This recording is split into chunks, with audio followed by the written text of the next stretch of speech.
Hello students, स्वागत है तुम्हारा आज की क्लास में। आज की क्लास है 11th के स्टूडेंट्स के लिए, जिन बच्चों ने अभी अभी अकाउंट सॉल्व करी है। शुरू में तो 3 चैप्टर थ्योरी के हैं। हाँ, तो थोड़ा थ्योरी बेस अच्छे से कर लेना, क्योंकि ये चैप्टर करने के लिए अकाउंटिंग इक्वेशन करने के लिए तुम्हारी theory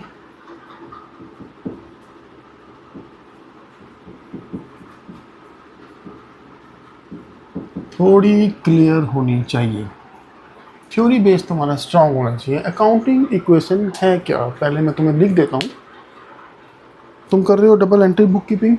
double entry book keeping में क्या होता है, हर ट्रांजैक्शन को हम इस एंगल से देखते हैं कि उस ट्रांजैक्शन का 2 जगह पे इफेक्ट पड़ रहा है।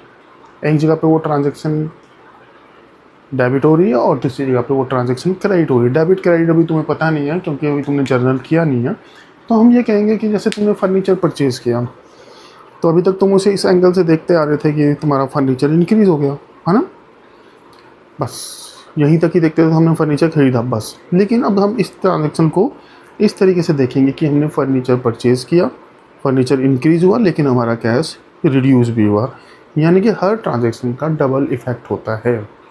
हर ट्रांजैक्शन का 2 अकाउंटों में मिनिमम इफ़ेक्ट होता है, प्रभाव पड़ता है। ठीक, तो अकाउंटिंग इक्वेशन तुम्हारे लिए क्या है अकाउंटिंग इक्वेशन असल में? वो तुम्हें ये समझाती है कि एसेट्स इक्वल होती हैं कैपिटल प्लस लायबिलिटी की।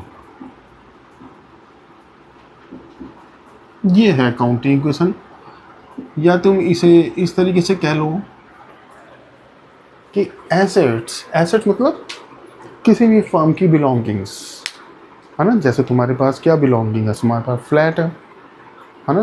तुम्हारे एक बिजनेसमैन के पास क्या होता है, उसकी शॉप होती है, उसके अंदर डिफरेंट एसेट्स होती हैं, है ना। फर्नीचर होता है, मशीनरी होती है, उसके पास कार होती है ना। तो ये कुछ बिलोंगिंग्स है जिन्हें हम एसेट्स कहते हैं। एसेट को हम 2 पार्ट में डिवाइड कर सकते हैं, fixed assets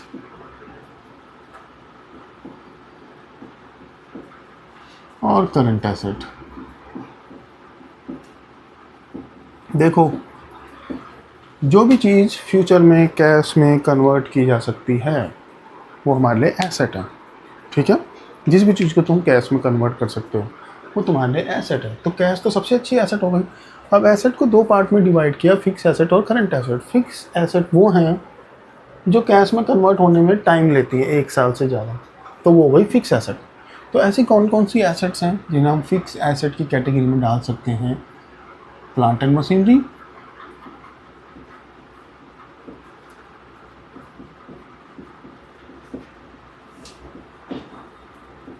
land and building,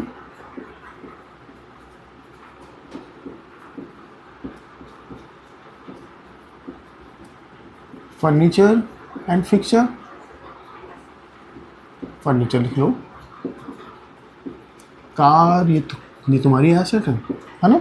कुछ एसेट के एग्जांपल मैंने तुम्हें दिए, इन्हें तुम कैश में कन्वर्ट कर सकते हो, इसलिए ये एसेट हैं। लेकिन ये कैश में कन्वर्ट होने में मोर देन 1 ईयर। वैसे तो तुम फर्नीचर को अभी का भी बेच भी सकते हो, बेचने में कितना टाइम लगता है, जाओ शॉप में और बेच दो। लेकिन नहीं, जब हमने फर्नीचर खरीदा था हमने इसे इस एंगल से परचेज़ किया था कि इसे हम लंबे टाइम तक यूज़ करेंगे। तो उस हिसाब से देखा जाए तो फर्नीचर एक लंबे टाइम में कैश में कन्वर्ट होगा। कार जब हम परचेज़ करते हैं तो हम ये सोच के परचेज़ नहीं करते कि ये कार हम थोड़े दिनों में बेच देंगे, है ना। लंबे टाइम तक यूज़ करने के लिए उसे हम परचेज़ करते हैं। तो जो भी चीज़ लंबे टाइम तक यूज़ होती है वो फिक्स्ड एसेट।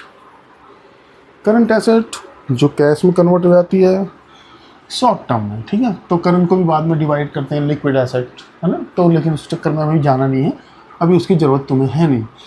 तो कैश तो सबसे अच्छी करंट एसेट हो गई। बैंक में जो पैसा पड़ा है वो भी तुम्हारे लिए एक करंट एसेट हो गई, है ना। मार्केटेबल सिक्योरिटीज़ होती हैं, डेटर लो। लेकिन तुम अकाउंटिंग इक्वेशन के एंगल से मैं तुम्हें एसेट्स और लाइबिलिटीज़ समझा रहा हूँ, तो इसके अंदर ज़रूरी नहीं है मैं सारी एसेट्स और लाइबिलिटीज़ को कवर करूँ, ठीक है। जो इस चैप्टर में तुम्हारा आएगा सिर्फ वही लिख रहा हूँ। डेटर्स जानते हो, to whom goods were sold on credit, जिनको गुड्स हमने बेची और वो हमें फ्यूचर में पैसा देंगे। यानी कि वो हमारे लिए एक तरीके से देखा जाए तो देनदार, हिंदी देनदार है। जो गुड्स तुम्हारे पास पड़ी हुई हैं, स्टॉक, इन्वेंट्री भी कहते हैं इसे। ये तुम्हारी करंट एसेट के कुछ एग्जांपल हैं। जो गुड्स तुमने परचेज की कि प्रोडक्शन प्रोसेस, जैसे मान लो तुम्हारा काम है फर्नीचर बनाना, तो तुम टिम्बर परचेज करोगे, वुड परचेज करोगे, है ना।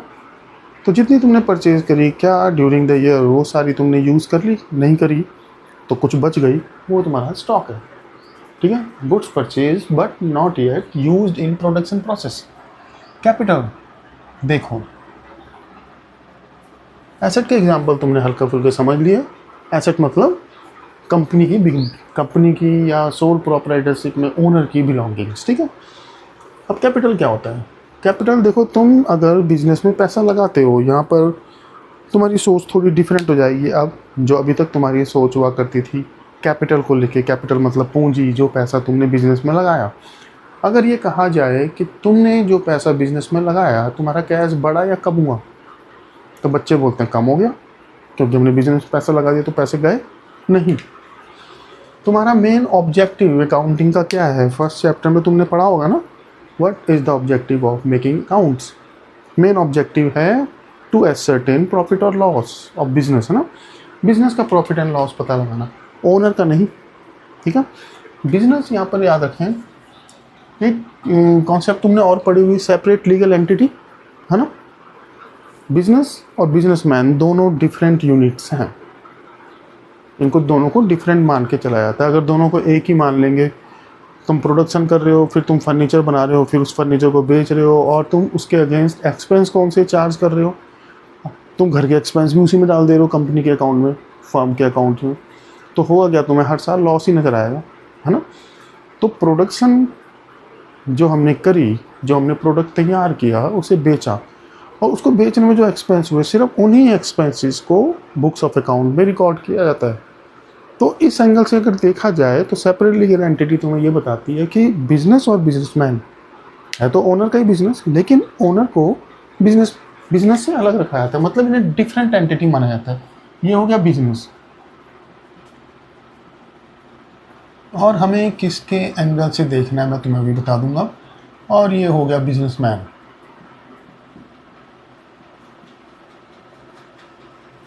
ठीक है, इसने बिजनेस में पैसे लगाए। अगर तुम इसके एंगल से देखोगे तो पैसे गए, है ना, लेकिन इसके एंगल से देखोगे तो पैसे आ रहे हैं। तो जब भी किसी ट्रांजैक्शन को हम देखते हैं तो हम इस एंगल से देखते हैं कि बिजनेस में क्या हो रहा है, पैसा आ रहा है या जा रहा है। तो बिजनेसमैन ने जब बिजनेस में पैसे लगाए, क्योंकि कैपिटल कॉन्सेप्ट है ये, बच्चों को समझ आती नहीं है ना। बिजनेसमैन ने जब पैसे लगाए तो बिजनेस में पैसे आ रहे हैं। तो जब कैपिटल इन्वेस्ट की जाती है बिजनेस में, तो हमारा कैश इंक्रीज हो जाता है। ये अभी मैं तुम्हें दोबारा से समझाऊंगा। बिजनेसमैन ने जब बिजनेस में कैश लगाया तो कैश इंक्रीज हो जाता है। ठीक है, मान लो, अब एक एग्जांपल मान के चलो, तुमने जब बिजनेस में पैसे लगाए तो बिजनेस का कैश बढ़ा। मान लो तुम दो पार्टनर हो, दोनों ने 5-5 लाख रुपए लगा के बिजनेस स्टार्ट किया, ए और बी, तुम दो पार्टनर हो। एक एग्जांपल ले लेते हैं, इसने 5 लाख लगाए बिजनेस में,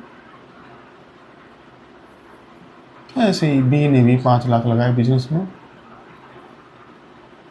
अब तुम मान लो इसमें ए तुम हो या मान लो बी तुम हो, तुमने कुछ टाइम तक बिजनेस को चलाया।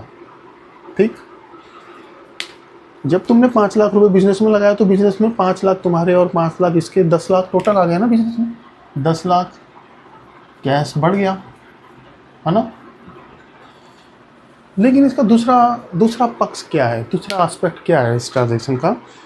आज जो तुमने पैसा बिजनेस में लगाया है, क्या ये पैसा तुम, अगर मान लो कल की डेट में बिजनेस छोड़ते हो, तुम ए हो और तुम अब बिजनेस छोड़ के जाना चाहते हो क्योंकि तुम्हें ज़्यादा अच्छी जॉब अपॉर्चुनिटी मिल गई है, मान लो यूएस में तुम्हारी जॉब लग गई, है ना। तो अब तुम जितना बिजनेस से कमा सकते थे उससे ज़्यादा तुम उस जॉब से कमा सकते हो, तो तुम ये बिज़नेस नहीं करोगे, तो तुम बिज़नेस छोड़ के जा रहे हो, तुम बिज़नेस को छोड़ते हो। ठीक है, अगर तुम बिज़नेस को छोड़ते हो तो क्या ये 5 लाख रुपए जो तुमने लगाए हैं ये तुम छोड़ के चले जाओगे? नहीं, ये पैसे तुम निकाल लोगे बिज़नेस से वापस। तो अब देखो, बिज़नेस के एंगल से देखा जाए तो जो पैसा दोनों बिजनेसमैन ने लगाया है बिज़नेस के अंदर, यानी कि वो पैसा वो कभी भी निकाल सकते हैं। तो बिजनेस के लिए देखा जाए तो वो एक तरीके से एक लायबिलिटी है, जो कैपिटल इन्वेस्टमेंट है ओनर की।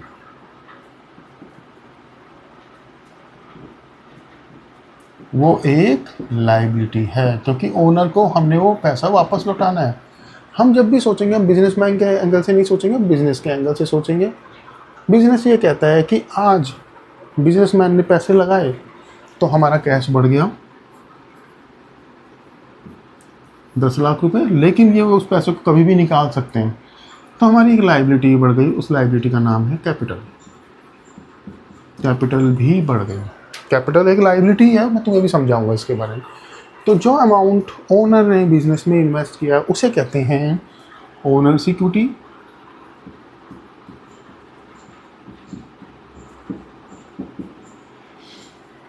अब बिजनेस के एंगल से देखो, तुम अपने आप को बिजनेस मानो, ठीक है ना। सेपरेट लीगल एंटिटी तुम्हें यही बताती है कि बिजनेस और बिजनेसमैन दोनों अलग हैं। अब तुम अपने आप को बिजनेस अज्यूम करके देखो, तुम बिजनेस हो और बिजनेसमैन ने तुम्हारे अंदर पैसे इन्वेस्ट किए हुए हैं, ठीक है। अब उस पैसे को तुम यूज़ कर रहे हो, बिजनेस उस पैसे को यूज़ करता है। अगर बिजनेस को प्रॉफिट होता है तो वो पैसा बढ़ता चला जाता है, अगर बिजनेस को लॉस होता है तो वो कैपिटल इन्वेस्टमेंट जो है वो कम होती चली जाती है, ठीक है। तो यहाँ से लो, जितना पैसा तुमने इन्वेस्ट किया, बिजनेस का कैश बढ़ गया और वो एक तरीके से बिजनेस की कैपिटल है, वो भी बढ़ गई। तो यहाँ पर तुम देख रहे हो, हमेशा एक चीज़ याद रखना, एसेट्स इक्वल होती हैं लायबिलिटीज़ के।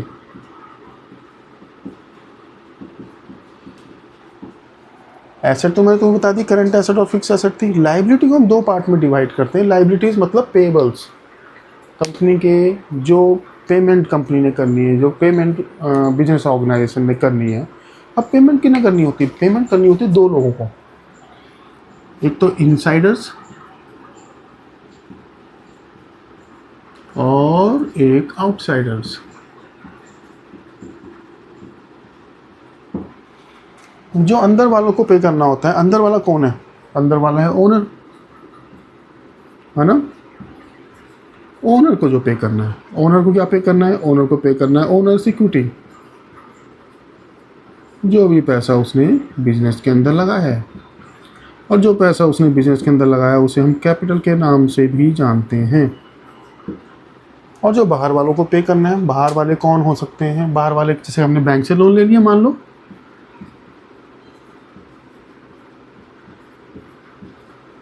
है ना। मान लो हमने गुड्स परचेज करी किसी से क्रेडिट, उसे हम कहते हैं क्रेडिटर्स।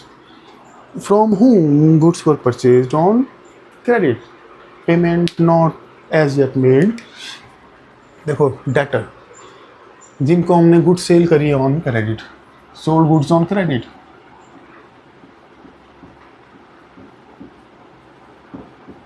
तो ये फ्यूचर में तुम्हें पैसे देंगे, तो इसलिए वो तुम्हारे लिए एसेट है। जिनसे तुमने गुड्स परचेज करी है ऑन क्रेडिट, गुड्स परचेज किए ऑन क्रेडिट, उसे तुमने पेमेंट करनी है, तो वो तुम्हारे लिए एक लायबिलिटी है ना। गुड्स बॉट ऑन क्रेडिट,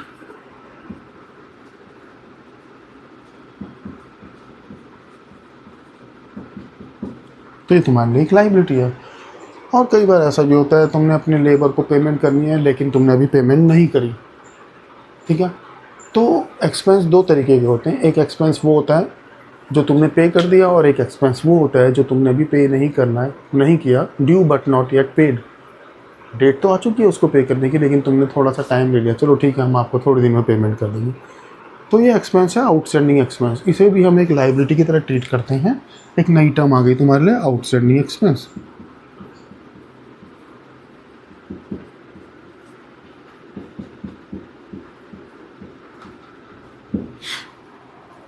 तो एसेट्स इक्वल होती हैं कैपिटल, इनसाइडर की इनसाइडर लायबिलिटी। देखो, एसेट इक्वल होती है लायबिलिटी के, और लायबिलिटी को हमने दो पार्ट में डिवाइड कर दिया। इनसाइडर्स लायबिलिटी, अंदर वाले लोगों की लायबिलिटी, और आउटसाइडर्स की लायबिलिटी, बाहर वाले लोग। बैंक से लोन लिया, बैंक एक बाहर की ऑर्गेनाइजेशन है जिसे हमने पे करना है, एम्प्लॉयज़ को हमने पे करना है, और एक्सपेंस को हमने पे करना है, और जिससे हमने गुड्स परचेज किए क्रेडिट, क्रेडिटर को हमने पे करना है। इसमें अकाउंटिंग इक्वेशन के अंदर बहुत सारी एसेट्स और लायबिलिटीज़ नहीं आती, थोड़े से ही आइटम आते हैं। तो एसेट इक्वल होती है लाइबिलिटी क्या, एसेट तुम्हें बता ही दिया गया है, बहुत सारी हैं ये, और लाइबिलिटी को 2 पार्ट में डिवाइड कर दिया गया है। इनसाइडर्स की लाइबिलिटी मतलब कैपिटल, और आउटसाइडर्स की लाइबिलिटी मतलब लाइबिलिटी।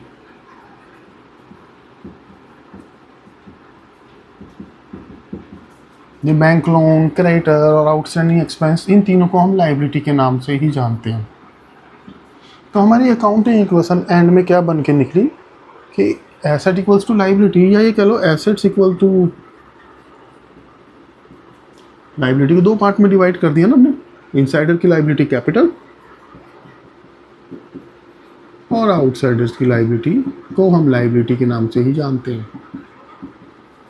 ये तुम्हारी अकाउंटिंग इक्वेशन बनी। इसे समझने के लिए तुम्हें ये सब कुछ एक बार पढ़ना पड़ेगा। एसेट इक्वल होती है कैपिटल प्लस लाइबिलिटी के, और ये इक्वेशन हमेशा ही सेटिस्फाई होती है। इक्वल का साइन बीच में आ गया ना, ये इक्वेशन हमेशा ही सेटिस्फाई होती है। कोई भी ट्रांजैक्शन हो उसका इम्पैक्ट जो पड़ता है, उसका जो इफेक्ट पड़ता है इस इक्वेशन के ऊपर, वो इस तरीके से पड़ता है कि दोनों साइड इक्वल होती है। ठीक है, अब ये ट्रांजैक्शन किस तरीके से इन दोनों साइड को इफेक्ट डालती हैं, ये समझने के लिए हम कुछ एग्जांपल करेंगे। ट्रांजैक्शन मैं तुम बताऊंगा, उन ट्रांजैक्शन को हम समझेंगे कि कैसे उनका इफेक्ट ये इस इक्वेशन पे सेम पड़ता है। तो हम कुछ ट्रांजैक्शन ले लेते हैं। चलो जी, कुछ ट्रांजैक्शन लेते हैं और कोशिश करते हैं उन्हें समझने की इस तरीके से कि एसेट्स इक्वल होती हैं capital plus liability plus liabilities. चलो, सबसे पहली ट्रांजैक्शन जिसे शुरू में समझने में बच्चों को प्रॉब्लम आती है और बाद में ये ट्रांजैक्शन बच्चों को रट जाती है, सबसे सिंपल ट्रांजैक्शन यही लगने लगती है। Started business with cash and Ramlal. Ramlal कौन हो गया? अब ओनर हो गया। स्टार्टेड बिजनेस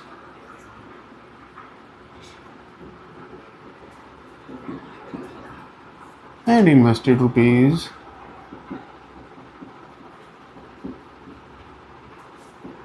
1 लाख रुपीज़ उसने बिजनेस में डाल दिए। देखो इस ट्रांजैक्शन पे क्या इफेक्ट पड़ेगा। रामलाल ने अपने पर्सनल सोर्सेज से कुछ पैसा उठा के बिजनेस में डाल दिया। ठीक है, रामलाल ने कुछ पैसा उठा के अपने पर्सनल सोर्सेज से बिजनेस में डाल दिया, तो रामलाल के पैसे कम हुए, लेकिन हमने रामलाल के एंगल से नहीं देखना, हमें बिजनेस के एंगल से देखना है। तो बिजनेस की एसेट, एसेट कौन सी एसेट? कैश। जो तुम्हें एसेट लाइबिलिटी कैपिटल बताई थी ना, उसे पहले अच्छे से समझना, फिर उसके बाद यहाँ बढ़ना। एक तरफ तो कंपनी की एक एसेट, कंपनी बोल दे रहा हूँ बार बार, बिजनेस ऑर्गेनाइजेशन की एक एसेट, जिस एसेट का नाम है कैश, वो बढ़ गया 1 लाख से। देखो ये साइड बढ़ गई 1 लाख से, और यहाँ की साइड क्या बढ़ा? जो भी अमाउंट बिजनेस में इन्वेस्ट किया जाता है बाय ओनर, वो पैसा बिजनेस की कैपिटल कहलाता है। और कैपिटल वो अमाउंट है जो बिजनेस ने पे करना है वापस ओनर को, है ना। जब भी ओनर बिजनेस छोड़ के जाएगा, तुमने जो पैसा मान लो बिजनेस में इन्वेस्ट किया है, अगर तुम बिजनेस को छोड़ के जाओगे तो वो पैसा निकाल लोगे ना बिजनेस से। तो बिजनेस के एंगल से देखा जाए तो जो पैसा तुमने बिजनेस में लगाया है, वो पैसा तुमने, जो भी पैसा, मैं मान लो बिजनेस हूँ और तुमने मुझ में इन्वेस्ट किया है, तो जो भी अमाउंट तुमने मुझे दिया है वो मैं तुम्हें कभी ना कभी वापस करूँगा जिस भी दिन तुम बिजनेस को छोड़ के जाओगे। ठीक है ना। ओनर कभी ना कभी तो बिजनेस को छोड़ के जाएगा ही, है ना। अपनी मर्जी से जाएगा या ऊपर वाले की मर्जी से जाएगा, किसी ना किसी दिन तो बिजनेस को छोड़ के जाएगा, है ना। जिस भी दिन वो बिजनेस को छोड़ के जाएगा, उसका पैसा बिजनेस को देना पड़ेगा उसको वापस, है ना। उसको तो नहीं, उसके लीगल रिप्रेजेंटेटिव को वापस करना पड़ेगा, है ना। तो उस केस में ये बिजनेस के लिए एक लायबिलिटी है। जो भी अमाउंट बिजनेस में आज आया है, तो आज तो एसेट बढ़ गई, लेकिन साथ ही साथ एक लायबिलिटी भी बढ़ गई, कैपिटल भी बढ़ गई 1 लाख से। देखो अब हम इसको उसी तरीके से करेंगे जिस तरीके से हम नॉर्मली ट्रांजैक्शन लेते हैं। मान लो तुमने बिजनेस में पैसे लगाए, अब तुम क्या करोगे? अब तुम रॉ मटेरियल परचेज कर लोगे, मान लो, है ना। बॉट रॉ मटेरियल, मान लो तुम्हारा काम फर्नीचर बनाने का है, तो तुमने रॉ मटेरियल परचेज किया।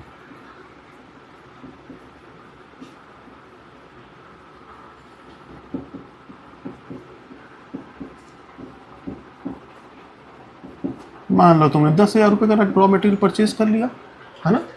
अब इसका क्या इफेक्ट पड़ेगा, देखो रॉ मटेरियल तुमने परचेज किया है, रॉ मटेरियल को हम स्टॉक मानते हैं, स्टॉक ऑफ गुड्स, स्टॉक या इन्वेंट्री के अंदर डील किया जाता है। एक तरफ तुमने सामान जब खरीदा तो तुम्हारा स्टॉक बढ़ गया। स्टॉक क्या है, एक एसेट है, तुम्हारी एक एसेट बढ़ गई जिसका नाम स्टॉक है। तुम्हारी एक एसेट बढ़ गई, स्टॉक नाम की एसेट तुम्हारी बढ़ गई 10,000 से। लेकिन दूसरी तरफ जब तुमने परचेज किया तो तुम्हारी एक एसेट कैश कम भी तो हो गई, है ना। तो दूसरी तरफ एक एसेट, मैंने तुम्हें बताया ना, हर ट्रांजैक्शन का दो जगह इफेक्ट पड़ेगा, वो दो जगह ही तो तुमने इस चैप्टर में ढूंढनी है। एक एसेट तुम्हारी जिसका नाम कैश है वो कम हो गई 10,000 से। देखो अब यहाँ एक समझने वाली बात है, अलग अलग बच्चे अलग अलग एंगल से देखते हैं। मेरा ये मानना है कि जो चीज़ इंक्रीज़ हो रही है उसे पहले कर लो, जो चीज़ डिक्रीज़ हो रही है उसे बाद में करो, है ना। जब भी तुम किसी ट्रांजैक्शन को सोचते हो तो क्या बढ़ा पहले वो सोच लो, फिर उसके बाद क्या चीज़ घटी वो सोच लो, और दोनों का ट्रीटमेंट कर लो, ठीक। अब ये स्टॉक जो तुमने परचेज़ किया 10,000 का, तुम ऐसा भी तो है, स्टॉक तुम उधार भी तो खरीद सकते हो। बॉट गुड्स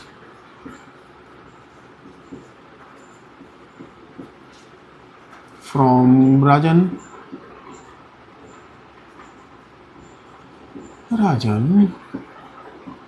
₹30,000 उधार मिल रहा था, तुमने 30,000 का सामान खरीद लिया। लो जी, इसका क्या इफेक्ट पड़ेगा, सामान तुमने खरीदा है तो तुम्हारा सामान बढ़ा ना, तो एक एसेट स्टॉक इंक्रीज हो गई। एक एसेट जिसका नाम स्टॉक है वो फिर दोबारा इंक्रीज हो गई, चाहे तुम उधार खरीदो चाहे कैश देके खरीदो, दोनों ही केस में गुड्स तो बढ़ ही रही हैं। स्टॉक इंक्रीज हो गया 30,000 से, लेकिन तुमने क्योंकि यहाँ पे सामान को खरीदा है उधार, तो तुमने फ्यूचर में उसे पे तो करना है ना। मैं तुम्हें बताया था ना, गुड्स परचेज ऑन क्रेडिट, जिससे भी तुमने गुड्स परचेज किए हो क्रेडिट, उसे क्रेडिटर कहते हैं। और क्रेडिटर क्या है, क्रेडिटर एक लाइबिलिटी है। तो एक तरफ तो एसेट बढ़ी, दूसरी तरफ एक लाइबिलिटी बढ़ गई, दोनों साइड इक्वल, है ना। दूसरी तरफ एक लाइबिलिटी बढ़ गई, इस लाइबिलिटी का नाम है क्रेडिटर।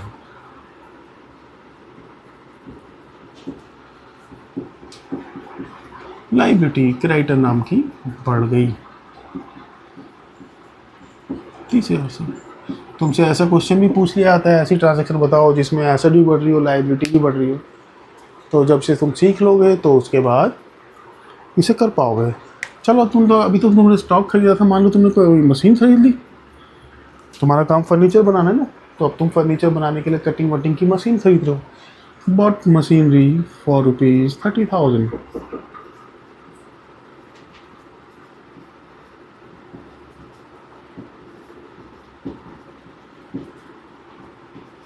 ₹30,000 की तुमने मशीन परचेज कर ली, क्या इफेक्ट होगा इसका।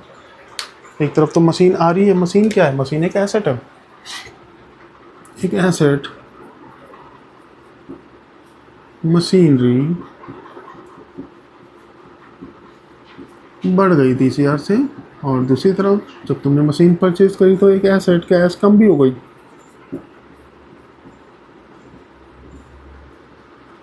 ये इफेक्ट पड़ा, देखो यही साइड बढ़ी यही साइड कम हो गई, दूसरी साइड पे तो कोई इफेक्ट ही नहीं पड़ा, एसेट ही बढ़ गई और एसेट ही कम हो गई। लो जी जरा इसको सजा देते हैं। कोई और ट्रांजैक्शन सोचो, अगर तुमने ये सब कुछ किया, अब इसके बाद तुम क्या करोगे। तुमने मशीन खरीद ली, तुमने गुड्स भी खरीद ली, ठीक है।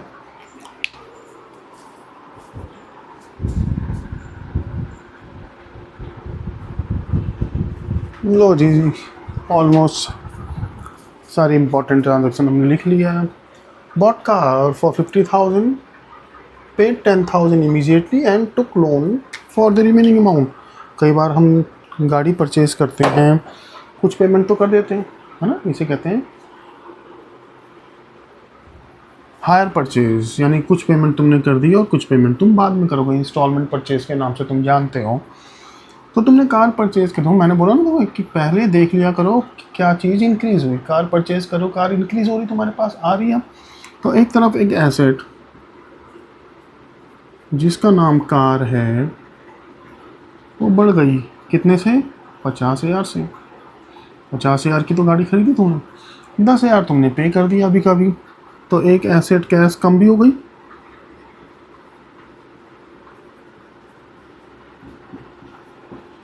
बाकी 40,000 तुमने फ्यूचर में पे करना है, तो एक लाइबिलिटी बन गई तुम्हारी, है ना। उस लाइबिलिटी का नाम है लोन। देखो ये एसेट बढ़ी भी, कार बढ़ी, दूसरी तरफ कैश तुम्हारा कम हुआ, कार तुम्हारी 50,000 से बढ़ी, है ना। कैश तुम्हारा 10,000 से कम हुआ, और 40,000 का तुम्हारे सर पे अब लोन आ चुका है। लोन इंक्रीज़ हो गया तुम्हारा 40,000 से, तो लोन क्या लाइबिलिटी है, वो 40,000 से बढ़ गई।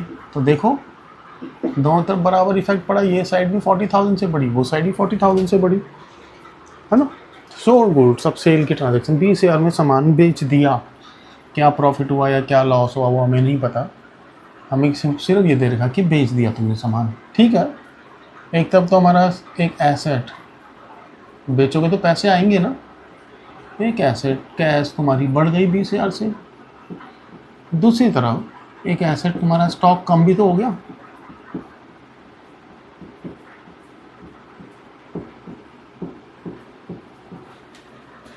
ये ट्रांजैक्शन वैसी नहीं है, इस बार तुमने सामान बेचा कॉस्टिंग, मतलब जितना तुमने उसके लिए पे किया था, यानी कि तुमने जितने में खरीदा था, खरीदी थी तुमने वो गुड्स 10,000 में, बेच दी 12,000 में, तो तुम्हें 2,000 का प्रॉफिट हो गया ना, प्रॉफिट हो गया तुम्हें 2,000 का।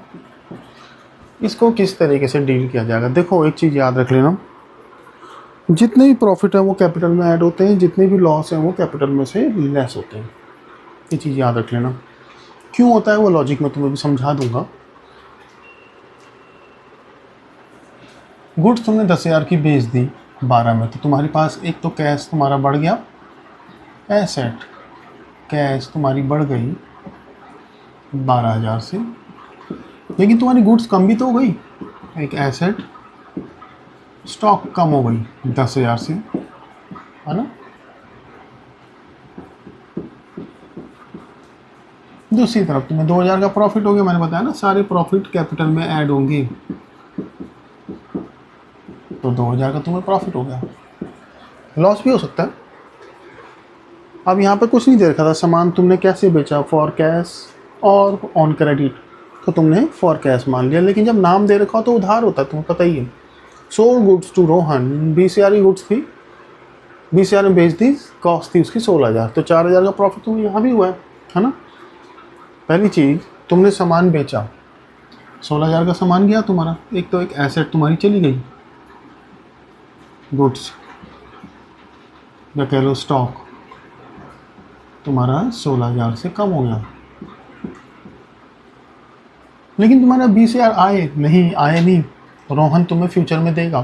तो जिसे भी तुम सामान बेचते हो ऑन क्रेडिट, वो तुम्हारा डेटर बन जाता है, और डेटर क्या है, एक एसेट।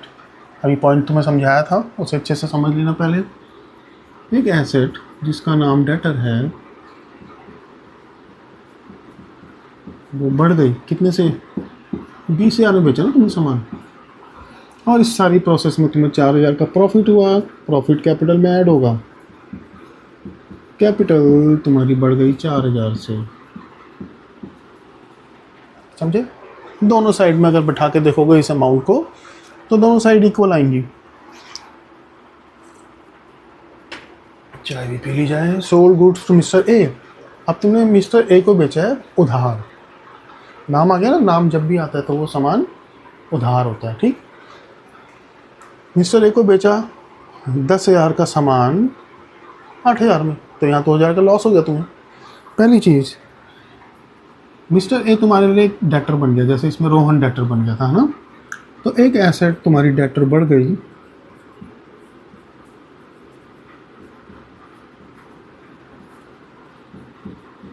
8,000 से। दूसरी तरफ एक एसेट तुम्हारी कम भी हो गई, स्टॉक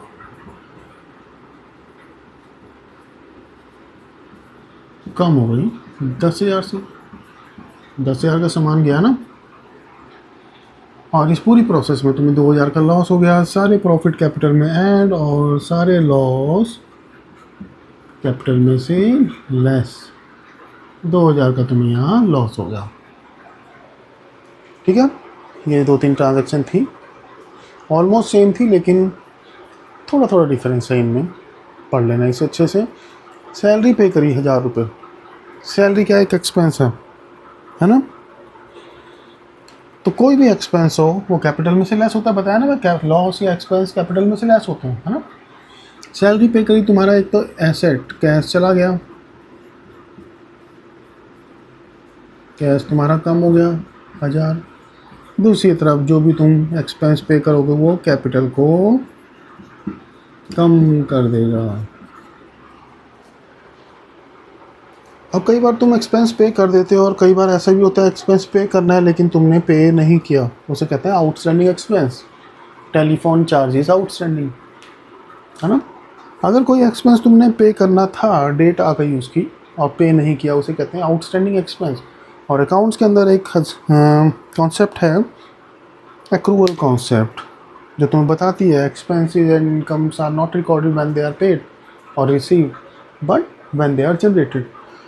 31 तारीख को तुमने ड्राइवर को सैलरी देनी है अपने, मान लो, और 31 तारीख आ गई, तुमने अगर नहीं भी दी तो तुम उसे एक एक्सपेंस मान लोगे, उसे एक एक्सपेंस मान लोगे चाहे तुमने वो पेमेंट करी या नहीं करी। ठीक है, तो ऐसे टेलीफोन चार्जेस आउटस्टैंडिंग है, तो ये तो एक्सपेंस है भाई, तो इसलिए कैपिटल में से लेस हो जाएगा।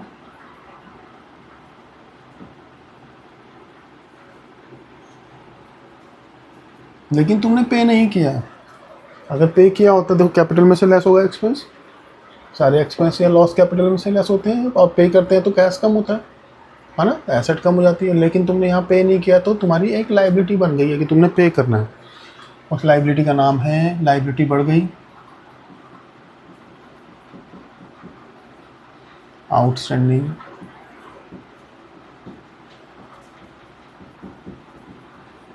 टेलीफोन चार्जेस, एक लायबिलिटी बन गई।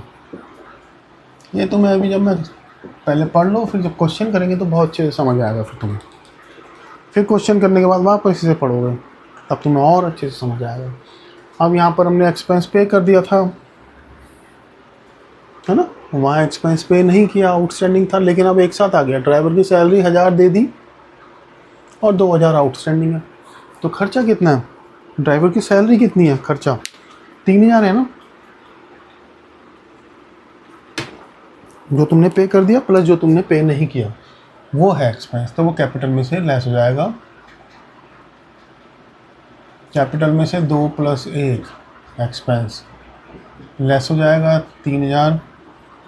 2000 तो 1000 तुमने पे कर दिया, तो उतने की तुम्हारी एसेट कैश कम हो जाएगी, जितना एक्सपेंस तुमने पे कर दिया उतना कैश कम हो गया, है ना। जो पे नहीं किया वो एक लायबिलिटी बन जाएगा आउटस्टैंडिंग एक्सपेंस की तरफ, एक लायबिलिटी आउटस्टैंडिंग सैलरीज बढ़ गया 2000 से। Cash withdrawn by the proprietor 2000 for personal use. तुमने मान लो बिजनेस में लगाए हुए 10 लाख रुपए, तो जब भी चाहे तुम 10 लाख रुपए निकाल सकते हो, यही तुम्हारी कैपिटल है। लेकिन उसमें 2 लाख रुपए तुम निकाल चुके हो पहले ही, तो अब कितने निकाल सकते हो, 8 लाख निकाल सकते हो ना। तुमने 10 लाख इन्वेस्ट किए बिजनेस में, और अगर तुम उससे निकाल के ले जाते हो तो उतनी कैपिटल तुम्हारी कम हो जाती है और बिजनेस का कैश भी कम हो जाता है। तो सेम ये जो पहली ट्रांजैक्शन थी इसका उल्टा हो जाता है, एक तरफ तो तुम्हारी कैश कम हो जाता है 2000 से, और दूसरी तरफ तुम्हारी कैपिटल कम हो जाती है 2000 से। कैश क्या एसेट है ना, कैपिटल भी कम हो जाएगी 2000 से। जब हम बिज़नेस स्टार्ट करते हैं तो हम अपना एक अकाउंट खुलवाते हैं, उसे करंट अकाउंट कहते हैं, याद रखना। जो तुम्हारे पर्सनल नाम के ऊपर अकाउंट होता है उसे कहते हैं सेविंग अकाउंट, जो तुम बिज़नेस के नाम से अकाउंट खोलते हो उसे कहते हैं करंट अकाउंट। तो तुमने करंट अकाउंट खोला और उसमें डिपॉजिट कर दिए 20,000 रुपये, तो तुम्हारा कैश कम हो जाएगा ना। जब तुम बैंक में पैसे जमा कराओगे तो तुम्हारा कैश कम हो जाएगा। एक तरफ तो एक एसेट कैश कम हो गई,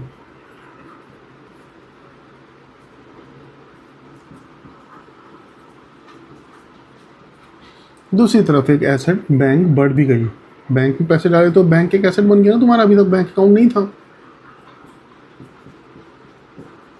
ऐसे ही अगर तुम बैंक से पैसे निकालोगे, विड्रॉन फ्रॉम बैंक, बैंक से पैसे निकाले, ये विड्रॉन है पर्सनल यूज़ के लिए, तो उसे ड्राइंग्स कहते हैं, है ना। कैपिटल में से कम हो गई ड्राइंग्स।